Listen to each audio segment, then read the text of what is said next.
షిరిడి బాబా దర్శనం చేసుకొని స్టార్ట్ అయిపోయాం. హైదరాబాద్ నుంచి షిరిడి ఒక ఫుల్ ట్యాంక్ అయిపోయింది. ఇప్పుడు మళ్ళీ ఫుల్ కొట్టించుకొని షిరిడి నుండి త్రింబకేశ్వర్ అయితే వెళ్తున్నాం. ఇది వచ్చేసి ముంబై ఎక్స్ప్రెస్ హైవే. త్రింబకేశ్వర్కి 130 కిలోమీటర్స్. ఇప్పుడు మనకు టైం వచ్చేసి 5:30 అవుతుంది. గూగుల్ మ్యాప్ రీచ్ టైం వచ్చేసి 8 చూపిస్తుంది. 2.5 అవర్స్ టైం పడుతుంది. మొత్తం 12 జ్యోతిర్లింగాల్లో మహారాష్ట్రలో 3 జ్యోతిర్లింగాలు ఉన్నాయి.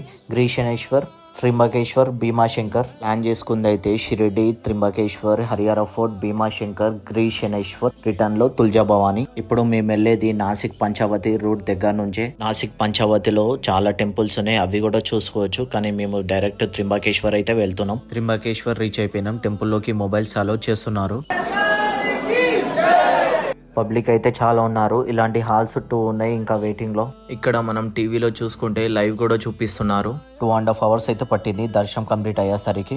మేము లైన్ లో ఉన్నప్పుడు టీవీలో చూసే లింగంకి క్రౌన్ వేసి ఉండే. మేము దర్శనం చేసుకునే టైంకి క్రౌన్ అయితే తీసేసినారు. ఈ టెంపుల్ వచ్చేసి మనకి బ్రహ్మగిరి, కాలాగిరి, నీలగిరి ఈ 3 కొండల మధ్య అయితే ఉంది. గుడిలో మనం చూసుకుంటే బ్రహ్మ, విష్ణువు, శివ అని 3 లింగాలు అయితే ఉన్నాయి. మీరు ఎవరైనా త్రింబకేశ్వర్ వెళ్ళాలనుకుంటే ఎర్లీ మార్నింగ్ దర్శనం చేసుకొని దాని తర్వాత బ్రహ్మగిరి హిల్స్ పైకి వెళ్ళి మనకు గోదావరి స్టార్ట్ అయిన ప్లేస్ చూసుకొని దాని తర్వాత వ్యూ పాయింట్స్ కొన్ని చూసుకొని రావచ్చు.